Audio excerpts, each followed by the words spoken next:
My name is Joe Nagy, and I'm with the committee. My question concerns the law and an oversight by politicians. And the two examples I give you, one of them concerns the rivers, and Chris Corrigan or his bank or his farms or whatever, they took water out. That's a nice way of putting it. Others would say he stole water. The other example I want to give you is the Commonwealth Bank. Their officer committed fraud, and nothing has happened and nothing will happen in terms of the Commonwealth Investment Bank, where people put their money to have it invested. Why aren't you people, I'm kind of holding it to you now, why aren't you making light of this, not light, but pushing this thing and asking what's happening? Well, in actual fact, we just this week debated the changes to the Water Act, which came out of the review that was commissioned as a result of the water theft that's been happening at large in the Darling River. In fact, I think Jeremy Buckingham's been one of the most vocal political voices for restoring the health of that river and going after the wrongdoing that have been going on. But there is a question about oversight, no two ways about that. And I think there are a couple of really important challenges for the ability of the Parliament to have oversight. When the government has control of both houses of Parliament, they get to avoid things. And they sort of have had that for a little while, with the shooters and Christians more than likely prepared to vote with the government in the upper house.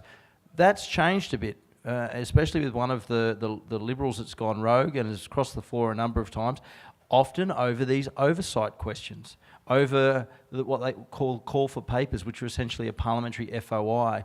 And we've started getting the numbers to uncover a lot of this stuff around not just the water, the Tune report, which is into out-of-home care services, what was going on with the stadiums. Water is another thing.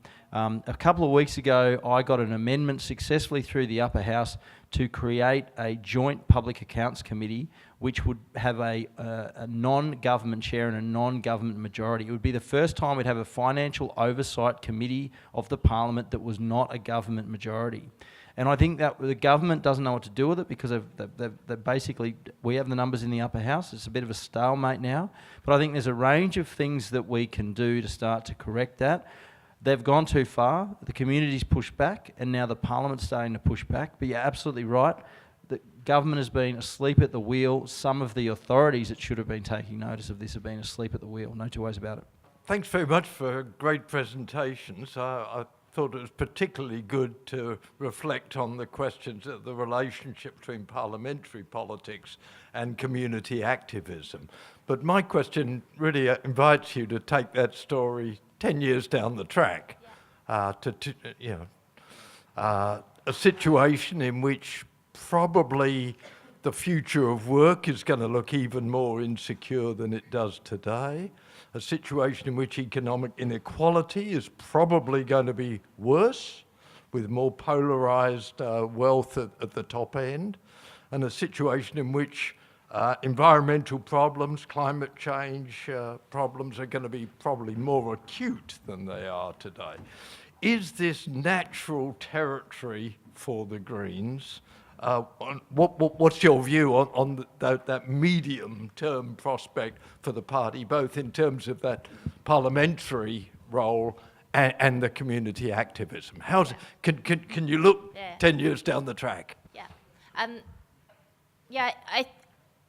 On the question of is it our natural place and where do we sit in that home, I think Justin touched on it, and I guess I would say about saying how people seem very happy with their Greens local members, and one of the things that is presented very often is a view of the inner city and the electorate of Newtown as sort of Chardonnay latte sipping lefties, But in actual fact, we have one of the highest proportions of public housing of any electorate in the state, and 90% of what we do in the office day to day, you wouldn't tell it from my social media, but 90% of what we do in the office day to day is helping people living in public housing, helping people that don't have a place to call home, helping people that are sleeping rough, that are in really dire situations. And what we see in that is the way that the Greens do politics actually resonates very well with addressing those real life inequalities and injustices that occur. One, because we like to connect and engage communities. I don't like to own those problems as a scandal, to be able to say, this is how shit the government of the day is. And I often point this out, that the benefit of having a crossbench member is they can't promise you that they're going to be in government at the next election, so you just have to wait till then. Your crossbench member or your smaller party member has to actually do the work to help you fix the problem then and there. Because what you see is that actually if you've got a major party in opposition, they write to the person and say, oh, well, when we're in government, we'll fix this. And you're supposed to just wait the term out. And so in actual fact, then I think, going, I guess, a bit on the side as a tangent, I feel like there is a space for us to grow in the lower house over the next 10 years that actually addresses the real life challenges that people face on a day-to-day level, and then look at those systemic challenges over a range of areas and make those connections and take them up into changing laws and advocating for change and all of those things. So I feel like that's one angle. The other part of it, I think, is how we make sure that we don't just turn into all the other politicians. And it's a real risk. I, for one, am a big supporter of limited tenure. I think that we should have really set terms on how long you get to be a politician for. Now I've seen it on the inside. I know that being a politician makes you a very odd person over time. Like, it really does.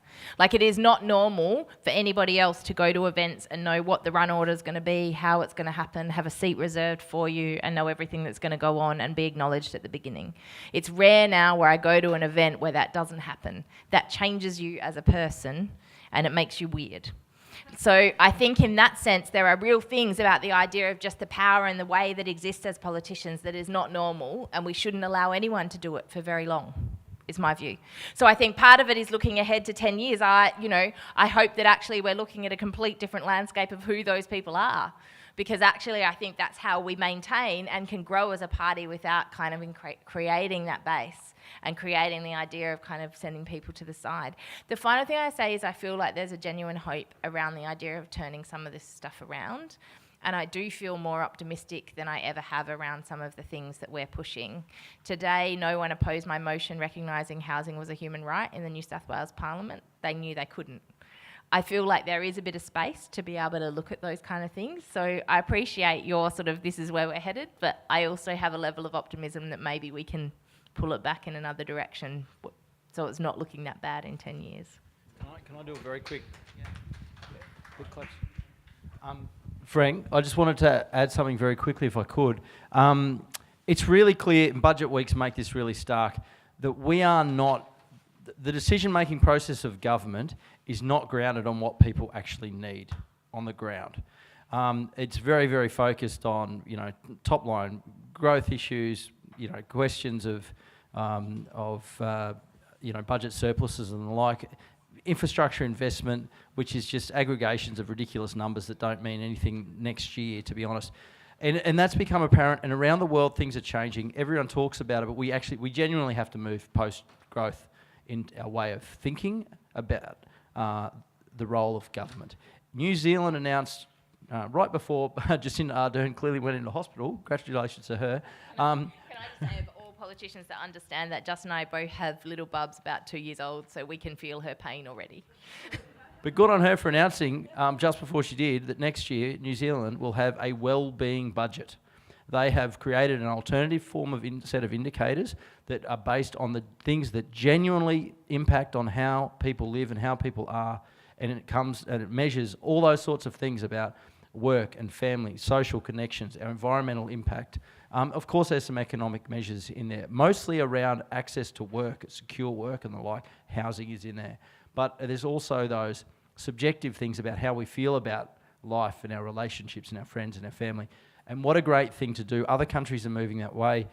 We've committed to bring legislation into the Parliament to create a wellbeing indicators bill in New South Wales. I hope to build over the next term a network across the parties to actually bring this to fruition. It's an idea that's long past its time, and that's something I think the Greens can meaningfully do to start to point and address those things that you've raised. Kieran from the POP Management Committee. Yes, thank you for your talk, very interesting. Okay, I just comment on your comment on this basic statement. Greens New South Wales representative David Shoebridge is arguing for the Greens to follow in the footsteps of Jeremy Corbyn and Bernie Sanders and even Pablo Iglesias' Podemos and, quote, undermine, disrupt and bring major change to the current economic and political system. And David Shoebridge expresses his concern that there's a tension between, on the one hand, entering into the political mainstream and the need to maintain a popular movement outside of Parliament. And he writes that, I'm quoting for David Shoebridge again, popular movements, including those around Jeremy Corbyn and Bernie Sanders, have harnessed the loss of political legitimacy towards the major political establishment and have provided an alternative vision, which he wants to see the Greens continue with. Here, our party, the Australian Greens, furthest to the left on the political spectrum and with a stated commitment to social justice, is best placed to replicate the same approach and some of its successes into the future. Your comment on this? So I've said this before with David and Lee here, so I in fact, on this very stage. So the first reason why I don't think that we should be replicating those things is because, to be frank about it, the idea of following old white men into the land of how we do politics is not necessarily the kind of revolution that I want. It's not to say I don't like their politics. It's not to say I don't like their politics, and it's not to say that I don't like where they're headed as an agenda, but I think that it's really important that we get out of this idea of personality-driven politics that has to have some hero standing at the top that has the power and is the leader that takes us all in the direction that we need to have. To me, I would take the inspiration when we look at it from movements that have grown from the grassroots, from the Black Lives Matter, from Me Too, from movements that over time have engaged and mobilised grassroots campaigns to be able to achieve change. And so to me, I feel like as the Greens, while I absolutely agree in terms of the sentiment of the politics of that, about disrupting the broken system, about challenging capitalism, about taking those things up, I do not want us to aspire to be a party that actually has a leader that is seen as an out there, all authoritarian, renegade bloke that can go, this is how it is, and everyone sort of sycophants over them and says how amazing this is. The reality is that to me is not the kind of politics I want to be in, it's not the kind of party that I want to be in, it's not the kind of thing that I want to do. But that's not to say that the goals of what they're trying to push and what they're actually doing isn't stuff that I want. It absolutely aligns with my political view of the world and where I want to head. I just don't want to do it like that, under someone that says this is how we're going to do it, and we all just celebrate them and change our Facebook profile pictures because we took a selfie with them. I agree with everything Jenny said around the cult of the leader stuff. But actually, the Australian Greens policies are pretty much already that as well, I think. And the only difference is that I think we have to just be honest. I mean, those two men represent parties that are seen as the alternative governments of their countries, and we occupy a different space in politics in Australia. In fact, I think our policies are probably more radical in some ways, in some areas, than either expressed by Bernie or Jeremy. So I think we've just got to be. I don't think that's a really fair comparison, and I think the issues that it raises around the things Jenny raises are actually the really critical question for the role of the Greens in politics. For a book called Big Organising. It's called Big Organising, and it talks about some of those campaigns, but actually what was happening underground is like actually an amazing kind of grassroots movement, but instead it's seen from afar as just the kind of figurehead, but actually there was all this cool shit happening on the ground that was actually where the change was happening. Oh yeah, thanks for the talks. And I wasn't really going to talk about this, but I just want to make one point about Bernie and Jeremy, which is that when they started their politics, you can see the pictures of Jeremy being arrested at anti-Vietnam War demos when he was a student and with his long hair and beard. And same with Bernie, he goes way back. So their instant celebration has actually taken about 50 years to develop from when they were young. So, these things are slow burns. And Slow burns. yeah, and it is true they happen to be male, but, we hope that the majority, yeah. All right, well, anyway, I'll quickly move to I've got two quick questions. To me, to both speakers in turn, for Jenny, if I was to think what is the major issue, or perhaps one of the major issues that we face in the city here in Sydney, it is WestConnex and public transport. The two have got to be completely linked. And, I mean, how can the Greens and how can the movement against West Connex raise the question of stop West Connex and make that a key election issue. I think we've really got to do that. It doesn't just affect Newtown, of course, it's the whole of Sydney, really, this whole monstrous network of tollways and so on. It affects every electorate, so I think it is an opportunity for the Greens and the movement to actually raise an issue which is going to affect the whole of the city. The second one, for Justin, I think probably one of the key issues for the rural electorates or regional electorates has got to be coal seam gas and coal. I think at the moment those movements are incredible because they're bringing together environmentalists and country people, like that rally that was incredible where the farmers came in on their horses a couple of months ago. I think you've got two sort of like their touchstone issues which to me need to be made central, to the movement campaign and also to the Greens campaign in this election. So your comments, please. I'll be quick on WestConnex to say that one of the things that Justin and I have been running up and downstairs in the New South Wales Parliament about is that I am pleased to say that we managed to secure an inquiry into WestConnex today. It's something that we have been pushing for a very long time. Justin sits on the Public Accountability Committee. I think it was probably about 2 months ago, I said to Justin, we just really need to get an inquiry, please help. I basically have been running around with a draft terms of reference to every Labor person I could see in the Parliament and every place and just kept it in my folder over the last 2 months saying, come on, this is going to help you, this is it. Today it was signed off. Fred and I reported to the upper house that the inquiry was happening. That is going to give us the best platform. I mean, we've seen what's happened with the Powerhouse inquiry. It is going to, basically all the stuff that everyone has been talking about is now going to be put in front of that upper house inquiry. It's a huge victory for what has been an ongoing campaign and a massive thing. We'll continue to push it. I think this now is going to align perfectly with their attempt to sell off the Sydney Motorway Corporation and privatise it. What a beautiful gift to ensure that maybe they want to hold off on selling that off because it doesn't quite get the price that they might have been hoping for. On coal seam gas, I mean, we have pretty much stopped coal seam gas in New South Wales. It's the reality. When we started this in 2010, and I'll get to that one, it was about 65 to 70% of the entire state covered by exploration licences. Over the last 7 years, all bar the Pilliga have essentially been knocked on the head by government because of community campaigns, and the Greens were at the centre of nearly all of that. But the more important thing is the result up in the pressure that was put in Ballina and Lismore made it an imperative for Labor, who could see a real electoral opportunity. They changed their policy before the last state election.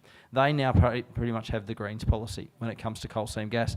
So any company that thinks that they can invest in the lead up to an election where it's going to get a tighter result and potentially a change of government, we've killed it, by and large. Now, there's more work to be done on the Pilliga. There's no two ways about it. The community campaign there is still massive. There's huge public awareness about the challenge. The bigger fights in Australia are around the Northern Territory and Queensland, no doubt, with CSG. But New South Wales is an example of what can be done. We won't stop. Our position's clear. Our campaign work is clear. Our relationships with the community and the campaigns are clear. I do think, though, that more and more that battle around phasing out coal is really where the climate debate comes into the next focus for the Greens. Yeah, I want you to comment on two things. One, a certain Four Corners documentary, and two, Lee Rhiannon. From an outsider's point of view, well, I'm on the far left. It shows me that far leftists in the Greens don't get anywhere, and B, that it suggests to me that the leadership is sort of more middle class, more yuppie, and more respectable. That's the sort of impressions, the superficial impressions I got about the Greens from that. Of course, I don't know and I don't pretend to. Where do you stand? Thanks very much for the question. I think it's pretty clear, and I'm sure Lee wouldn't disagree with me saying this. Lee has got pretty much a long way in the Greens. She's been a member of Parliament for a long time and has been an incredibly powerful voice and an incredibly strong campaigner. I think there is absolute credit and respect, and I'm sure I speak for all of my Greens colleagues when I say for the work that Lee did in the New South Wales Parliament, exposing the democracy for sale stuff, in highlighting the issues around corporate donations, on being absolutely at the forefront of so many of those things is crucial and key. I think when you look at what happened on Four Corners, my advice to my colleagues at the time, and when we're looking at that, is, hey guys, it's not the Australian story, it's Four Corners. They do stories on scandal, they don't do stories on feel-good things. People like to position the Greens as being like the other political parties. The things that they hate about us most is that we actually don't come across like politicians. And so actually anything that they can do to position us to look like we are infighting factional politicians, the better it is for them. I will say one thing about your comments around the idea of us being more sort of whatever I can't remember the exact phrase, but basically middle class, right? Is that that's the vibe? I think we need to recognise, and again, I appreciate that not everyone in this room will agree with this. I think we need to recognise the importance of diversity that isn't just about class. And so I appreciate that a lot of people in this room will just have a class analysis on how these things work, but I believe that identity politics and issues of class are also intersectional with other issues and other areas of diversity, and I think it's important for us to recognise that. And in that sense, our party is certainly growing in its level of diversity on a range of other issues, and I think that is a welcome thing. That said, I think we need to celebrate the idea of the folks that we do have in our parliament, and while we might come across as shiny people, we all have checkered and interesting pasts that may not be as polished as what our Adelaide accents sound. But I think that it's important to, I'm aware that I sound a little bit like Alexander Downer, but I do think that it is important for us to look at that and how we're making those connections. My genuine answer to your question about how we keep us as a left party is actually the idea of building the left and not creating division. And it's also about connecting in with the people that are the most actual vulnerable folks in our community. And that's not necessarily the lefty activists. That's the folks living in public housing. That's the folks that are actually in really desperate and vulnerable situations. We shouldn't try and out-left each other. We should try and work with those people that are actually the most vulnerable folks in our communities. That's the people who use public transport. Yeah, without a doubt. Look, obviously, I was in Four Corners. I wouldn't take away anything from the work that Lee's done over a long period of time. I worked really closely with her when I worked for John Kay in Parliament. I had quite a close relationship, and I respect absolutely the work she did, particularly around donations reform, political donations reform, and you know, really the increasing the expectation on the role of parliamentarians. I think she really flagged in her time in Parliament the boys' club that it was, but also the privileges that existed within Parliament, and I think that is a really long-lasting contribution for the expectation on all of us as parliamentarians coming in about how we act and behave and treat the role. Obviously, Lee and I had different views. I expressed that. I've always been more open to being having public expressions of difference within the party, and I've been quite open about that with my colleagues and with the party organisation. I think our membership, I think the interest in the Greens has to extend past our membership. It extends to our voters and our supporter base as well, and we need to be able to talk to them. I'm more than prepared and to have that conversation publicly at times, and I respect their ability to make their own decisions about what that means. I'd like to think we'd always do that respectfully, but politics is a tough game, and the reality is that we have strongly held different views, not just about the way we should, not just about the party, but also about priorities. And I don't think any of that should be construed as not being of the left or not having the same sort of policy objectives long term. I think that makes a mistake of it, and that's the divisive stuff. I wanted to call Jenny out on her ageist and sexist comment about Corbyn and Sanders, that you wouldn't want to follow them. And I note that at the Get Up conference, the Americans were very excited because Get Up fights for policies and doesn't have them wrapped in people, and they regarded that as a great advance because, of course, it means it's not as vulnerable. If the person is discredited in some way, their policies are not. So I'm inclined to move. I'm going as fast as I can. Bug you. No, I can't do 30 seconds. This is the problem. I can't do 30 seconds. That'd be ridiculous. So I think the idea that the idea, and Winton, what was his name, the other week said the problem that neoliberalism is the only game in the world because the left has not come up with a coherent alternative vision and policy for the world in general. And I think that's just a disappointment of all the left, including the Greens. But as far as parliamentary policy is concerned, when I was in Parliament, there were 3 Greens and me, and I managed to get the shooters and the Niles to support most of the inquiries that were set up by the upper house, and that was done by the grassroots organisations speaking to all of the crossbench meetings, and I got the numbers when the Greens got the shooters and the Niles and got agenda setting. Arthur, this is going on way too long. Well, okay. Agenda setting inquiries, which the Greens didn't get because they didn't do the hard work. They didn't take those committees, take those policies to the crossbench to get those things, and why aren't you doing it? That's what I'm asking. Okay, right. Jan? So my question is about the safety of women in the street and in the home, and women and children. And I was wondering what your policies are going to be leading up to the next election about that issue, which is really a touchstone in the community. Thank you. Jefferson? 35,000 people signed the petitions to save the buses in the inner west. Those 35,000 people could have been mobilised. Jenny Leong did not print one leaflet to save Tempe Depot, even though myself and 5 other public transport activists went down to her office. Jamie Parker cut off the supply December. Well, listen, my question is, why? You cannot separate with this fixed transport thing, public transport, as our green lefty friend said, you cannot separate the drivers being privatised, 1,200 of them, 35,000 public, your constituents, your down and outers who don't own cars and aren't trendy enough to ride push bikes because they're too scared. Those people should have been mobilised in a public meeting. I asked Jamie Parker 5 times in the last 6 months to organise another public meeting following on from May last year, because we know the privatisation decision was February the 14th this year. Now, next week, all the drivers are going private in the inner west 4 depots. Half the mechanics have resigned. A lot of drivers have already transferred to other depots. The public are going to get screwed because there's 300 drivers short.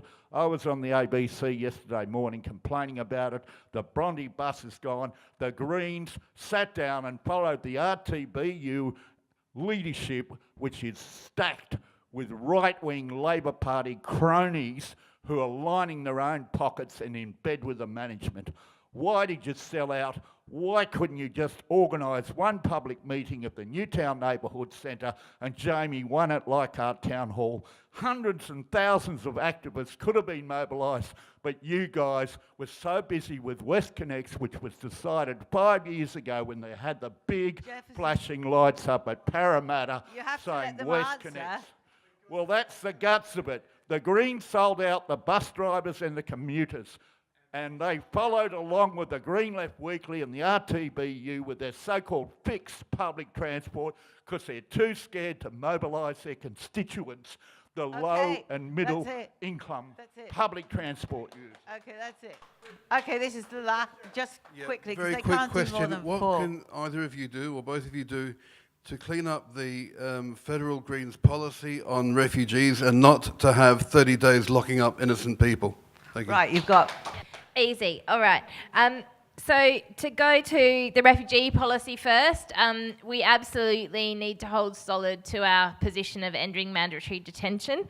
I think that I remember when I joined the Greens that there was a processing time that was required, and I think that what has happened over time is that's been looked at and changed and whatever. Absolutely, we need to look at it. The big concern that I have is basically what we see is is the need to hold back to a position. I've said this many times. We need to go back to the original chance, which was free the refugees. Like, actually, those people have not committed a crime. They shouldn't be locked up, right? And I appreciate the challenges that we've had around that and the reasons for why we've kind of looked like we're balancing. And I appreciate and respect the work that Sarah did in that space and that Nick has been doing in terms of highlighting the horrific things. But I personally don't think it is wrong for us to be saying free the refugees. That's what we should be saying. In relation to Jefferson's points, maybe just to say on an issue going back to Lee Rhiannon, one of the things that I take very seriously is how I can use my parliamentary allowances and entitlements, and I'm not allowed to print things in my office for third-party groups or campaigners. That is unfortunately the reality, and when people come in and demand that, it's just something that we can't do. Jamie Parker and I co-hosted a massive public meeting against the Inner West Bus privatisation at Leichhardt Town Hall. I think there was about 500 people there, and it was an amazing response to that campaign. And in terms of who mobilised and engaged all those signatures, it was the union, and so I have never been able to get access to any of those folks. If I could get access to the people who signed all those petitions, I'd happily mobilise them on our campaigns for more public transport. And in relation to Arthur's comments, I guess I'll leave some of them as comments, but say in relation to the work that we have been doing in the Parliament, this inquiry, and Arthur knows full well, this inquiry wouldn't have got up had it not been for the support of Fred and others in the upper house to do it. The Greens don't have the numbers to do those things by ourselves. We absolutely do that work, and we talk regularly to people to try and make those movements happen. Maybe it was different when you were in there. I can't possibly know that. I wasn't there. I'll go to that other one, but Jenny, you may want to. I'm sorry. And then the other one that I was gonna leave it to the end, and then I forgot. First of all, can I say thank you for asking a question? I was wondering at the point where I saw it was just all men lining up whether I was going to engage in question time or not. So thank you very much. I think the biggest challenge that we have, it is seen as an inevitable reality that violence against women will occur, and I think that we need to start calling it out for what it is, which is male violence. The reality is that if you look at the percentages, you've got, and I don't have them in my head, but you've got over 80% of all the homicides, of all the violent crimes that happen, and I think it's as close to 90-something in some cases, are actually committed by men. The reality is that we need to start be talking about male violence, and we need to recognise that this is actually a whole of community problem. It's not inevitable. And the other thing that the men need to realise in our society is that we cannot have equality for women unless we end this male violence, because you and I and all of the other women that live in this state, in this city, in this world, cannot participate equally for fear of threat or repercussions. In participating in this forum tonight, I have censored myself on a number of occasions because I don't want to stir up the anger of men that are sitting in this room, and this is the good lefty men. So what does that mean for the rest of the society and the world that we live in? It impacts our equality, it impacts our ability to participate freely, and I absolutely believe we need to do more. I'm really keen to look at how we do it better. I'm really keen to look at what we can actually propose as radical agendas to be able to address it. I don't have all the answers tonight. If you've got some, I'd be really keen to chat to you more about them. I might just start quickly on that one. I went along to the vigil the other night, and it's such a hard thing to see, and I don't have a response as a man because I feel really terrible that so many people in my community feel like they are not safe, and it's partly because of people I know, my friends, potentially. I had my career before I got involved in politics was in the army, so I've seen the boys' club stuff, right, and I've seen how that plays out in different ways.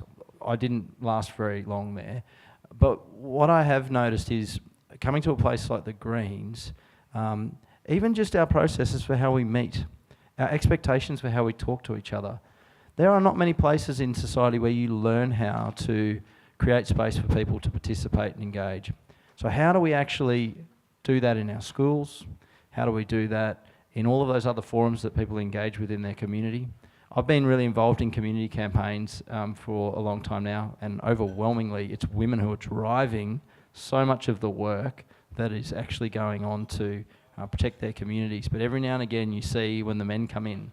And so why is that behaviour exist? I don't have an answer in terms of what the Greens... I'm not sure that actually political policy It's so much deeper than that, obviously. So it's a good question. If you've got ideas about what we can do as a party, I'd love to hear them. Arthur, what are you talking about, mate? We just talked about WestConnect's inquiry that Fred Nile is the chair of, and then I got the rogue Liberal to cross the floor on, mate. We got it up, so you're full of it. Also, I've already spoken to you about the fact that I got Fred on board with the alcohol advertising inquiry. So, mate, you're talking to the wrong Greens. We're doing it every day. Okay. Territory intervention this Saturday, 1 o'clock, Hyde Park North. Okay. Well, look, thank you everybody for coming. Next week's topic has actually been altered, as Frank said earlier. It's basically given the Boots time to close the US base in Darwin, but it's going to be amplified about the whole relationship between Australia and America and the slavish way our government behaves. Well, I shouldn't probably have said that because I'm not speaker, but that's what I think. So please try and come to next week, and thank you very much for coming tonight. Bye.